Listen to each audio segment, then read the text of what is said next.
United States of Lead is an informative podcast that may contain sensitive material and the occasional F-bomb. Listener discretion is advised.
Welcome to the Cult of Corporation, a spinoff from Paul and Andrea of United States of Lead, where we dive into the cult-like following of corporate America.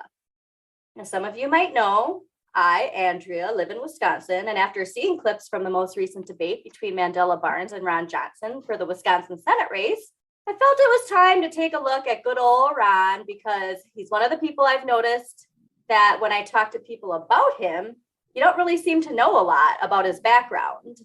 Like my mom, for instance, I thought he was from Kenosha. Isn't he from, and just, it's this not knowing anything and assuming, like with the Koch brothers. It's just secondhand. Her thinking that they were from Wisconsin because of how much money they put into Wisconsin politics. Like she just assumed they were from Wisconsin. But I do know that his office tried to personally hand fake elector votes to Vice President Pence. And somehow he's still able to run for re-election, still not understanding how that works. But after looking into his background, Paul, I think you're in for some fun facts. And then after I said that, I think we might have actually briefly touched on this, but I still find it really funny. What's that? Well, let's dive into it. Okay. Yay. Ron Johnson was born in Mankato, Minnesota on April 8th, 1955.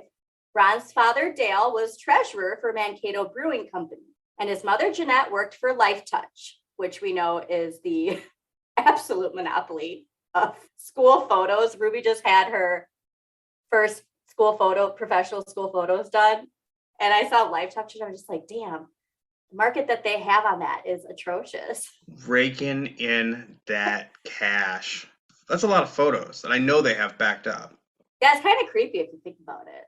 That's millions and millions of kids. I mean, there's a photo of me every single year for 12 years. Yeah. I mean, it's kind of cool, but also kind of creepy. And like my mom said too, because of course, every shot they gave me, she looks absolutely adorable. There's 4 that they give. And my mom is like, do not get all of the photos. She's like, I'm telling you this from experience. You're just going to have a bunch of the same photos lying around. She's like, get one that you really like, which I did. But anyways. Okay, yeah. All right. Sorry, His fascinating. mom worked for the Amazon of school photos, Life Touch.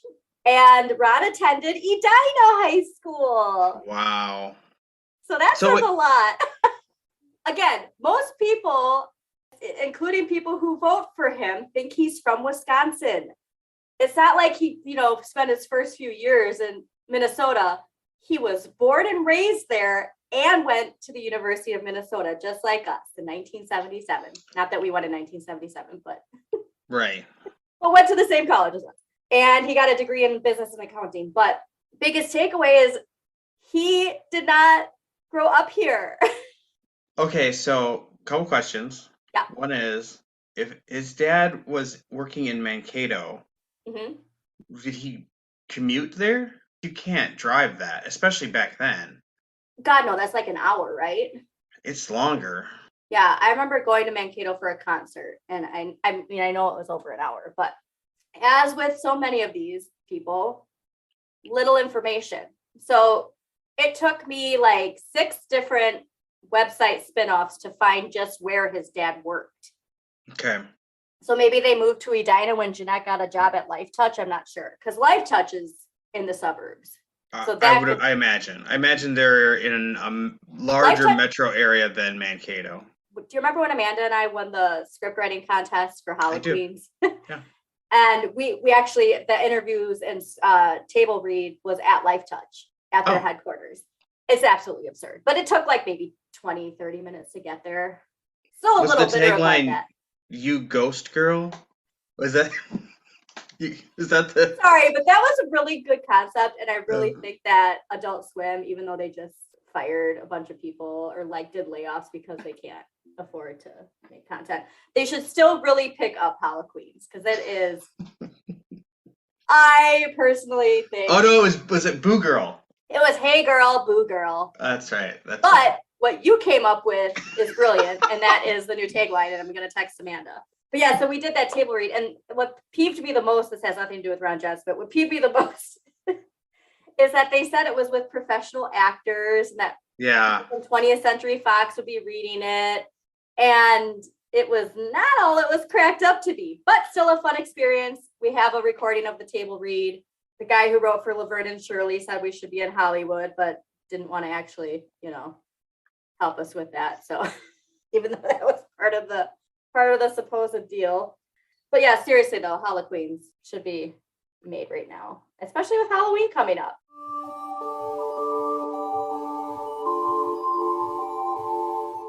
Okay, so he attended Edina High School, like we said, and as some of you know who live in Minnesota, a lot of people refer to Edina, what is it, the let them eat cake suburb? What is it? Cake eating suburb? We call them the cake eaters. The cake eaters, thank you. And Edina, we often make fun of Edina saying it stands for every day I need attention is the other joke that's thrown around. And I've never heard that one, and I love it. I mean, it's arguably in a lot of ways the worst place in Minnesota. It was started as a golfing community. It was a gated golfing community that was a sundown town. We were not, I was not allowed there after sundown. So at what point did that change legally? And at what point did that change culturally? That'd be interesting to look into. Well, there are people who do that, and it's like, they haven't. I mean, actually at the University of Minnesota, full disclosure, my mom lives in Edina Yeah, this is a generalization. So does my sister. I love the acronym. That's my favorite. Not everyone meshes with that city. No. And I think for good reason. I find interesting too. So it says he attended Edina High School, but skipped his senior year. No context of the whole skipping his senior year. And then he graduates from the University of Minnesota in 1977 with a degree in business and accounting. Okay. And then he started his own business, worked his way from the ground up, and became one of the richest senators in the United States. JK, LOL. Of course he didn't. That was my joke. Yeah, I was like, really? That's kind of admirable, I guess. Oh, wait. No, of course he didn't. You were fooling me. You fooled me. So he met his wife, Jane, while he was at the University of Minnesota. And Jane is from Wisconsin. In 1979, 2 years after graduating, he moved to Oshkosh, Wisconsin, with his wife, Jane. And there he worked for his wife's family's plastic company. And as I said earlier, there's a lot of people under the assumption that he was born and raised here. But he married the daughter of a Wisconsin plastics billionaire and then moved to Wisconsin and was handed a job to work for that company. But Ron Johnson has this mythology of being the working class man, and he's not. He never has been. That's the most important part. He talks about how he had a job on his uncle's farm. Oh, did you do that for like a summer, Ron? You know what I mean? Like things like that where it's just all this illusion, and I'm just so tired of it. So did Mandela Barnes, did he say the I do? Was that? Yes. Is that in here? I'm sorry. Oh, it's not, but that was a good burn, man. I've been very optimistic about. You've been pessimistic? I've been pessimistic. That's what it is. That's the word I was looking I've for. noticed. Well, I know, prove me I'm just wrong. kidding. Let's see. Let's see it. I want him to lose. I now, after seeing these advertisements and getting to know Mandela Barnes a little bit, I follow him on Twitter this week. He has a good Yeah. TikTok too. Does he? I imagine. Follow his TikTok. And the fact that they're not 50 points apart, I don't. Anyway. That's another thing. I don't necessarily believe those polls. When you look at how much money the Koch brothers put into the Senate race, polls and statistics can be very skewed. I've never been asked who I'm voting for. Do you know what I mean? Things like that, where it's like, sure. Well, where are these polls coming from? I wasn't asked. Just saying. So please remain optimistic because it's important right now. But anyway, and Tim Michaels, did you see him? The guy who's going against Tony Evers, our governor? Yes. Talking about how we're all lazy and don't want to go to work, and was talking about the COVID relief that hasn't been a thing for 2 years. Even if it was a thing, it's like we also, our unemployment rate is 3%. So this whole concept of people not wanting to get up off the couch, 3% of all of Wisconsin is unemployed. This is not about logic. It never was. It never was. Not about logic. But also what I didn't know, so I know I looked into him because he's from here, right? They have what they want you to see because they have the money for those things to pop up first. He, same thing, handed the business from his dad. The stuff that's coming out about his business too is just atrocious. But he didn't even raise his kids here. He has some mega complex in Connecticut, which again, it's like, how do you have this? My mom said it's absurd. They did an aerial view of it. And he also has a property in Michigan, but he claims to be, from here. He technically is from here. I know I've mentioned this before, but he said that Evers is a career politician, even though Tim Michaels has run for office more times than Evers has. Yeah, he didn't even raise his kids here. So when he said that, I mean, people on Twitter are just losing it, which I'm glad because I didn't know that he raised his kids in Connecticut. You know what I mean? It's like the richest thing you could possibly do. I know. Oh, I don't really want my kids to be raised with these people. Now, Evers came out. I mean, obviously this was timed on purpose. We have the largest surplus in Wisconsin history right now. Financial surplus? And so he's laid out this plan to disperse that to taxpayers. Sure. He wants to expand, the child care tax, and he wants to expand Medicare benefits. He wants to have the cap on medicine, all these things we can do because we have an absurd surplus right now. That's the other thing I wanted to say is, they're going off a script because when he said that, did you see the clip where he talks about people being lazy? I have not. Okay. Well, when you watch it, he's saying it and you can tell while he's saying it, he's realizing that it's not the right talking point because he goes, I mean, they're not doing that anymore, but they're still not getting off the couch. Something like that, where it's you could tell there's just these this points isn't playing. This sounds really great in the room with a bunch of other people, but not here. Yep. Yeah, they had no cards and they memorized them. And it was high school debate class or something. And they just had these note cards with points and they just had to say them at the right time. He had no actual plans. He just keeps saying the same thing over and over. And so Evers laid out this 4-page plan and this is where every cent is going. And so hopefully people actually, and also, why do we have that surplus? Because he's been our governor this whole time. Where do you think that money is going to go if this rich Yahoo? I don't understand how it's so effective, but anyway. It has nothing to do with logic. No, does it? It really does. No. I mean, I do know because like I said, I know in my heart, we looked at the Powell memo, which we'll be talking about. The defunding of education, it's been happening for decades. Obviously, these people have had these beliefs since the dawn of time, really, but our society. But they didn't have the influence they had until people were able to be seen as smart when they're not smart. And the reason that is because people who have money aren't necessarily smart, if that makes sense. Well, it does. I think along with a lot of things, we talk about reform. I think education is one of them. I honestly believe that education and economics, the academic study of both of those, are some of the most destructive perspectives we commonly run into, especially growing up, because we're not learning how to learn. We're sort of learning how to behave within structures of power. Yeah, And I think there's sort of a backdoor channel where people get to pretend that their lives are better when they are in a position, this weird bullying position. Just in a nutshell, if I get to bully someone, I must be in a better spot. I So mean, you say bullying, that's really important because it is, the bully isn't being told not to be a bully anymore. And I know through through action and deed. bullies, I think at one point there was at least the mythology that a bully should, like, you should stand up to a bully and be like, they should be told that they're not in the right.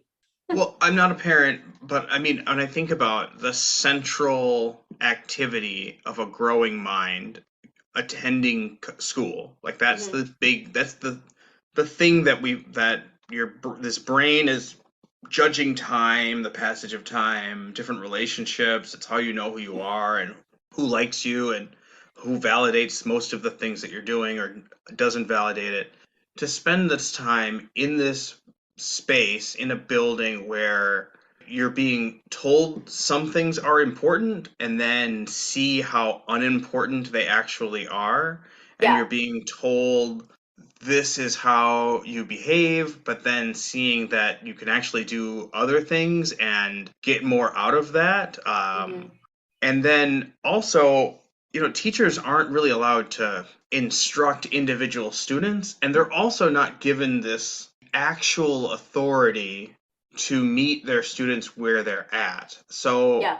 it's really this like shell game of thinking, and for everyone involved, where Yeah. you're just sort of like performing this dance of grades and testing and spending the correct amount of time doing this correct amount of approved activities. I can't see what good is coming out of public education. I love public education, but if this were a business, it's like, what is the outcome we want? And Mm-hmm. that's not decided. Like, that isn't. And more importantly, even if you could decide on it, who is the agent that's allowed to do that? Because parents will fight against we're seeing parents fighting against lesson plans and truth and facts. We're Oh yeah, seeing there's that meme has never been more important now, but where it's a kid with their parents in the 1960s and the teachers there, and the parents are looking at the kids going, mhm. why did you get these grades? And then it flashes to today, it's a split screen, and it's the parents with the kid and the teacher, and the parents are yelling at the teacher, why did my kid get these grades? And so it's that shift. And my mom witnessed that too. I mean, she'd have parents run into her room screaming at her during class and nothing be done. And, things like that, Yeah. where it's just like, there's, like you said, it's just, it's out of control, and everything needs to be structured in our society. And yes, public education needs to be one of them, but privatizing it's not going to do any good. No, So no, that's not what I'm saying. Yeah. I I'm know, I saying just don't want we people, we're not for privatizing and making schools into what their whole agenda. And that's where I know, like I said, going back to it, that this is all stemming from the same thing. You defund education, you make it look really bad. Well, it's the public schools. No, it's not. mhm. You know what I mean? And so that's where you can tell all of it. It's all just a bunch of hooey. And this was all part of their plan. And I guarantee you, if we read more into that Powell dude, this is in there somewhere. As far Oh, as, you yeah. know what I mean? Yeah. Absolutely. He talked about getting into the textbooks and Yeah.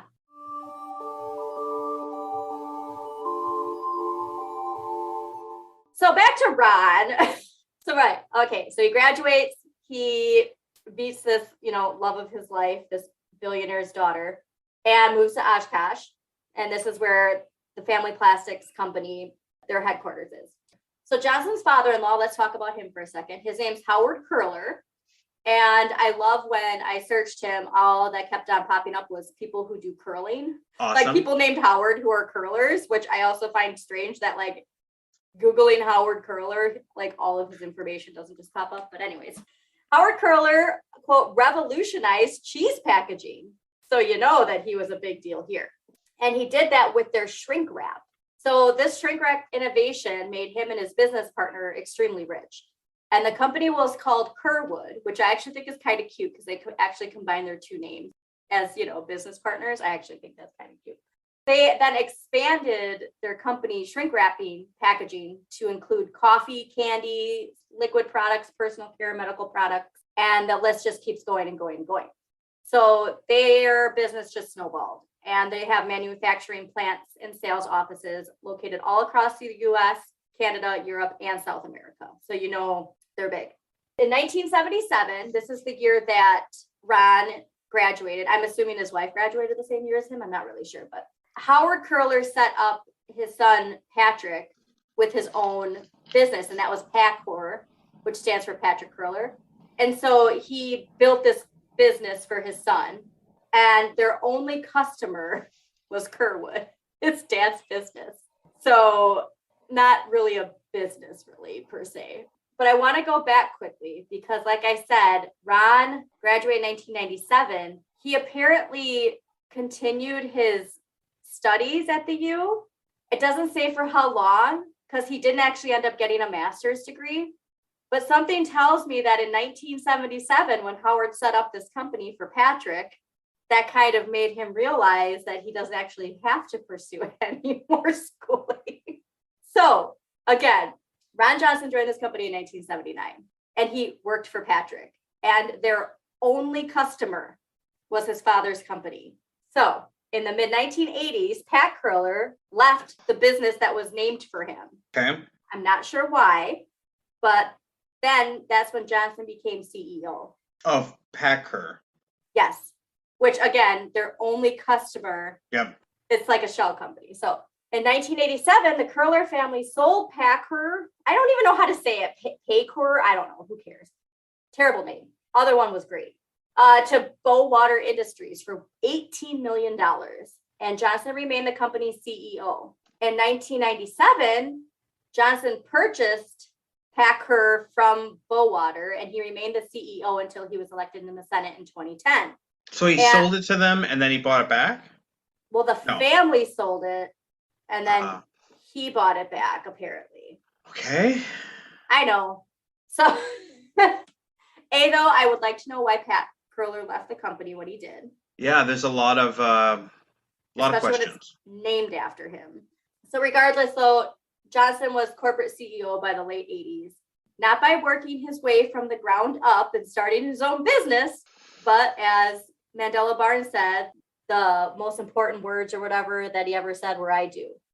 Oh, and guess which author he's a big fan of? Oh, of course he is.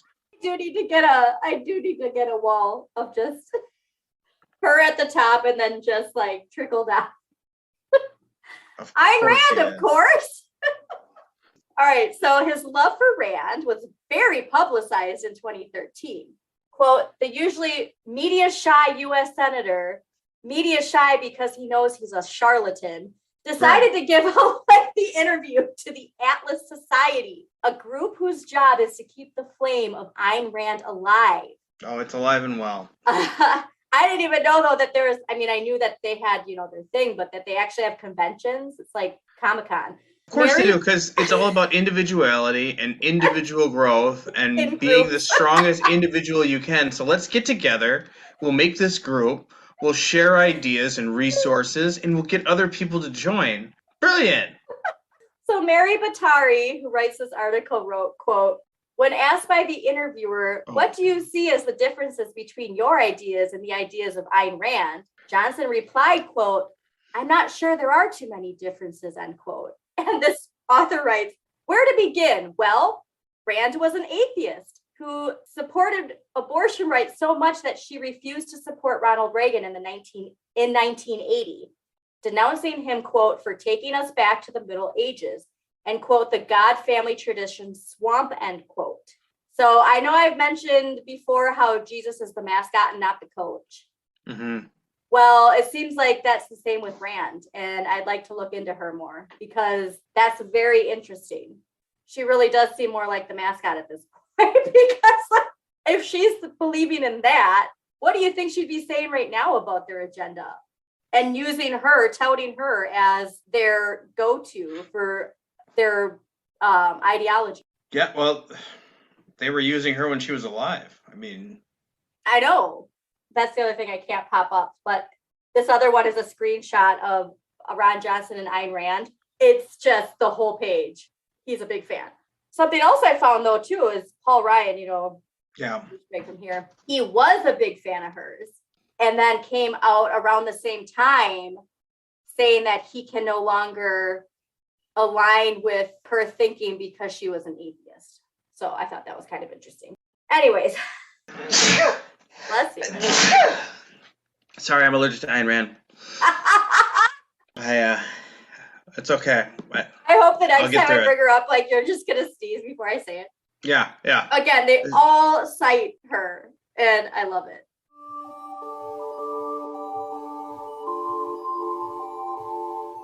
All right, so let's dive into the life of Senator Ron Johnson. Quote, based on the ranges provided in Johnson's personal financial disclosures, his wealth has likely doubled since running for the Senate in 2010, end quote. Now, in a previous episode, we reminded people of that monumental court case that occurred in 2010. So, Johnson has some of that sweet, sweet cock money. And that pun is intended, that the Johnson has the cock money. Gobble, gobble, gobble. So the Koch brothers network pledged to spend $1 billion in 2016 just for Ron Johnson's campaign. No way. Yes. Okay. All sources are linked. Ron Johnson was described as, quote, a model senator at a Koch summit, according to a Politico reporter, Ken Vogel. And why do you think he's a model senator? Because he's a corporate CEO for a toxic company, much like coal and oil. Well, they also, he's kind of a shill. I mean, anyway, I don't know. They all are. Yeah. It's kind of, that's who you can buy. Yeah. You can't have somebody with integrity. Now, the amount of money that the Koch brothers and the Koch industry pumped into Wisconsin is insane. We bring this up all the time. It's been him, it's Tim Michaels. And you know what I really do at the end of the day is that we have some resources here that they really need, and they need to buy our state. Because as much as people like rag on Wisconsin, as far as resources, it's pretty abundant, if you will. I'm kind of surprised they don't put more into Minnesota, though, to tell you the truth. Well, I think Wisconsin's also, this term gets thrown around, but I think the purple status of Wisconsin is interesting. I don't know enough about this, but it's certainly teeters in a lot of different directions. And if suddenly... When you look at it as a game, too, it's like for them, it's a fun game to play. Right. We look at this as a game. I don't know what it is in Risk, but it's like Germany. If you take Germany, you win. Yeah. Yeah, they could actually have like a Risk board game in their corporate billionaire layer where they are like, oh, okay, I got Wisconsin this time. They have, and it's called the Supreme Court. I mean, that's. But a boom, God. That's like getting to be the banker, and I don't. It's absurd. Yeah.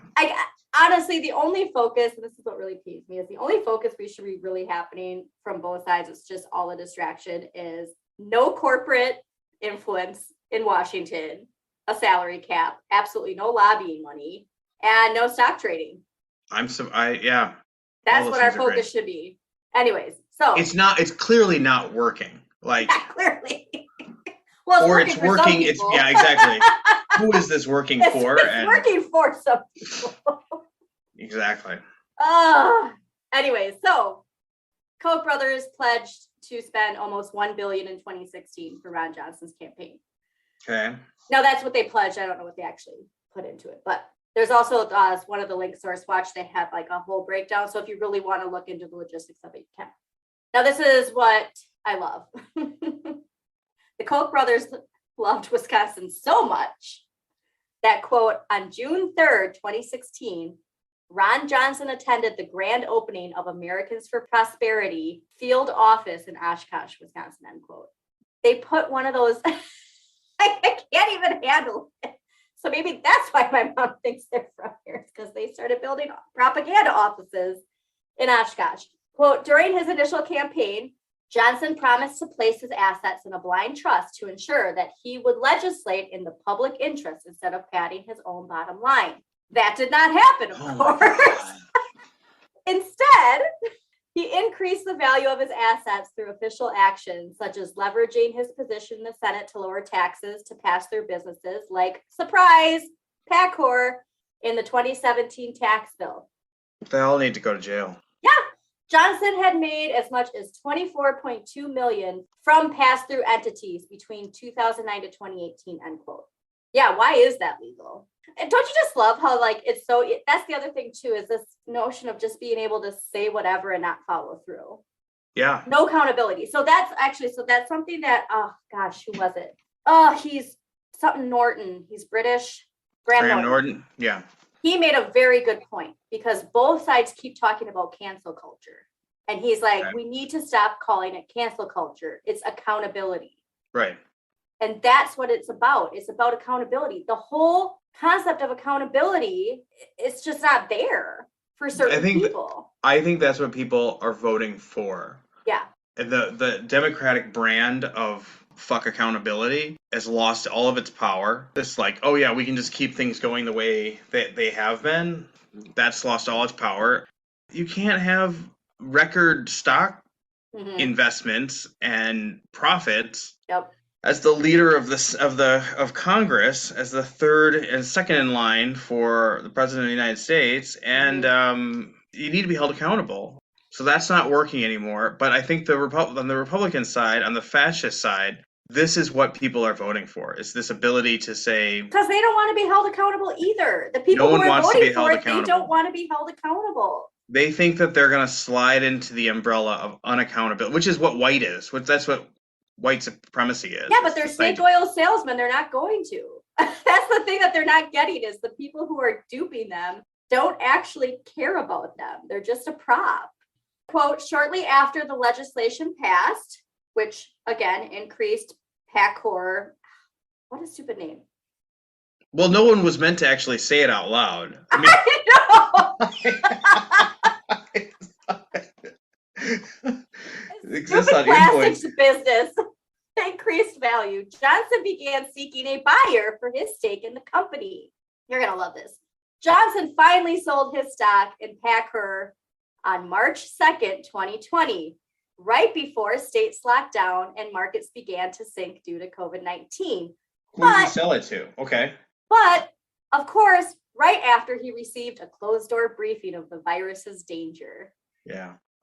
So the profits from the sale of his company may have been as high as $25 million, significantly more than the $1 to $5 million Johnson estimated his stake in the company was worth in 2017, before he used his position to make the company more profitable. Gross. So he used his Senate seat only for himself and for the Koch brothers, of course, because they're the ones who told him how to do all this. You think he knew how to do this on his own? Let me just throw this thought out. I don't know where to put this. This is sort of jumping back to him marrying into this family. What is it like to marry into a billionaire's family? And to be demasculated like that? And but then flip it. What is it like to be a billionaire and then what do you expect from someone who's marrying into your wealth? Yeah. Like what is your demand on them? And it's not small. Like it's not it's not like, oh, just find someone who really like treats you like well. Who you love. Yes. That did not happen. That does not happen. There are legitimately people who are trying to just weave their way in. And I would actually wonder if they think that everyone is trying to weave their way in, but like who's willing to weave in the way that's profitable or useful or aligns with what they want. You know how we talked about how Clarence's whole career is that chip on his shoulder and trying to prove to himself that he's not average? Sure. That's what Ron Johnson is. At the end of the day, Ron Johnson is a white man who, in his mind, it's like Tucker Carlson too, how Tucker Carlson's actually Swanson, an heir to the Swanson throne. They need that mythology of what they spew as who they are, which they're not, to be real. This is him proving that he didn't need any of that. he can make all this money on his own type of thing. That's the vibe I'm getting, is it's this inadequacy. And like I said, with Clarence too, and this is just like this energy in general, is like proving that you're not as inadequate as Absolutely. You are. Absolutely. And again, like we've said, not doing it by doing the work, because but can none do of that it's is not saying important. like being that's what I mean. It's like being a quote like inadequate person is a societal perception. Yeah. You decide whether or not you're inadequate. It's this idea of like having to prove to themselves that they're not. Yeah. And using millions of people as just like props. Have you are you watching White Lotus? Have you seen White Lotus? I haven't even on heard HBO? Of it. Is it about white males who are delicate flowers? So, in some ways. Really? It's about a resort. It's kind of like an anti-love boat. Okay. It's about a resort. Different people go to this resort and they may or may not learn something about themselves. One of the storylines is a newlywed couple, a woman who was a journalist. She was a very, what's the word I'm looking for? Not aggressive, but ambitious journalist. But however, I would like to note that people do interpret a woman. Oh, absolutely. It's interesting. Isn't that interesting that that's the word that was most available to me rather than ambitious? Mm-hmm. It's how you're led to think. I'm in America. This is America. Yeah. Are these real people? It's a really great drama. Anyway, long story short, beautiful, ambitious reporter marries into a billionaire family. Ooh, and I would like this. She is struggling with this notion of, am I just a trophy wife? Like, am I? And the answer is yes. She is not supposed to work. Like, she wants to find a good story. She wants to have a legacy. She wants to get her fingers dirty and dig into the meat of something that no one else has found. But then her mother, who just shows up on her honeymoon, is like, why are you doing this? Like, and then her husband is also like, this is really not what you're supposed to be doing. You need, like, you could spend some time on some boards or start a foundation, but why would you want a job? So through this whole story, long story short, which is too late, I'm just picturing all of the selling and buying and of this company is like, yeah, you're not really supposed to work, dude. We're gonna give you this company and then we'll buy it and then you can sell part of it when you need some cash, but it's not really like, there's definitely more to this because they just have it be this, and like I said, one of the sources, I mean, it's very detailed about all the money and where it's going. And right. All I'm saying is this job is not really his job. His job is actually something else, which is what I think we're seeing him doing, which is like, he's basically proving that all of their bullshit isn't bullshit, which is what I think you've been saying is like. And again, because the Koch brothers said, quote, they're paying for validation. That's his job is to validate. They said Ron Johnson's, quote, a model senator. He is a model senator for what they want. So when people are voting, this is what they want our entire country to be. 100%. They said the quiet part out loud. You're right. He is a model senator for your agenda. And that's scary because of what he just did. So when you find out how disastrous this virus is going to be, your main focus is how can I make as much of a profit before it hits? Great for business. Yeah, great for business.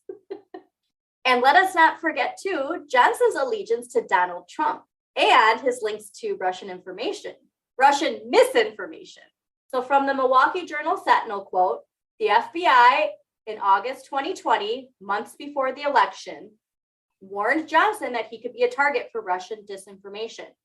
But Johnson dismissed that warning as a ploy because Johnson, quote, has also looked into whether Ukraine had interfered in the 2016 election, which I kind of forgot about that whole scenario that Trump was trying to say. U.S. intelligence agencies determined Russia intervened in the 2016 election and that Russia tried to blame the election interference on Ukraine, end quote. So he's repeating Russian talking points. Yes. So this is my favorite quote. This is Johnson talking. Quote, I asked the briefers what specific evidence they had regarding this warning, and they couldn't provide me with anything other than generalized warnings, end quote. You don't understand. They can't give you specifics because they don't know whether or not you are already working for them. And when they give you that information, then Russia can figure out who the source is. No, they're not going to give you specifics. Do you understand what their job is? So this is a problem that I'm really frustrated with, and it's that they can't actually do this part of their job.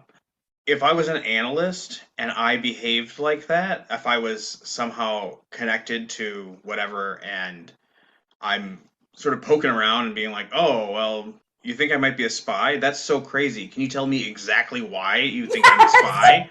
Give me specifics. And being an agent doesn't mean necessarily that I'm a spy or that I'm pro whatever. It's like, have you ever seen The Americans? I started it, and it's funny because there was good. Yeah, there's something that popped up, and I'm like, man, I never finished that, so I'd love to. It's so good. Yeah. There's a bunch of people in that who are like, oh, like, then they think about it, they were like, yeah, I should have known this, and maybe in a way I did know this, but I was working for them the whole time, and they don't know. You don't necessarily know. You're just being used. So true. Why? I would not have a job. I would not have a job. I would be deeply investigated. My finance would be investigated. Yep. I might go to jail. But we can't seem to do that for Trump and... All right. So they intervened in 2016, right? Saying, hey, dude, like, you're clearly a target. And you're using Russian talking points. Someone is feeding you these talking points. Somebody's feeding you this, saying, wow, check this out. We need to find out who's doing that. Sure, but what about... I mean, granted, it was on Facebook everywhere too, but... So how about this? Quote, Johnson has also been criticized by opponents for his 2018 trip to Russia with congressional Republicans, which he spent the July 4th holiday in Russia. Yeah. It's the most American thing you could do. I read that and I'm like, what message is that sending? That you spend July 4th in Russia? Yeah, I don't care either way for that holiday, but the notion that you're a senator and you're it's a message. In the machine, you're sending a message. Yeah. There's some signification wrapped up in that signifier. And with all that, yet somehow he's in office. Again, the fact that his office tried to hand deliver fake votes and he somehow is still in office, I cannot wrap my head around that. I don't understand. I do understand this.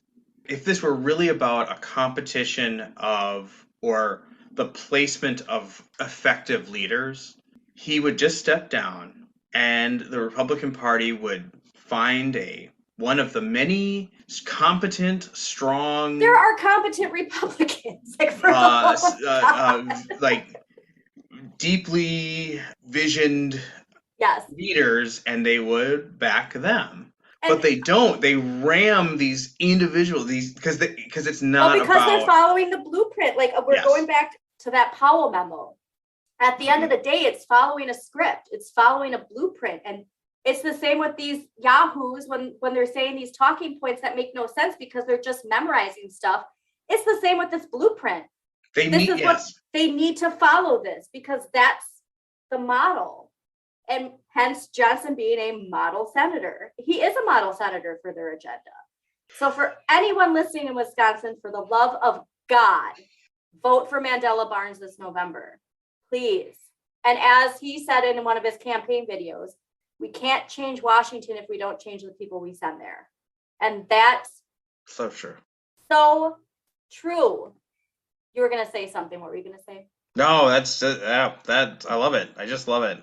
And it's your reminder that the cult of corporation will always have power and control over everything if the people making the decisions for everyday Americans like us in Washington benefit from corporate power reigning supreme.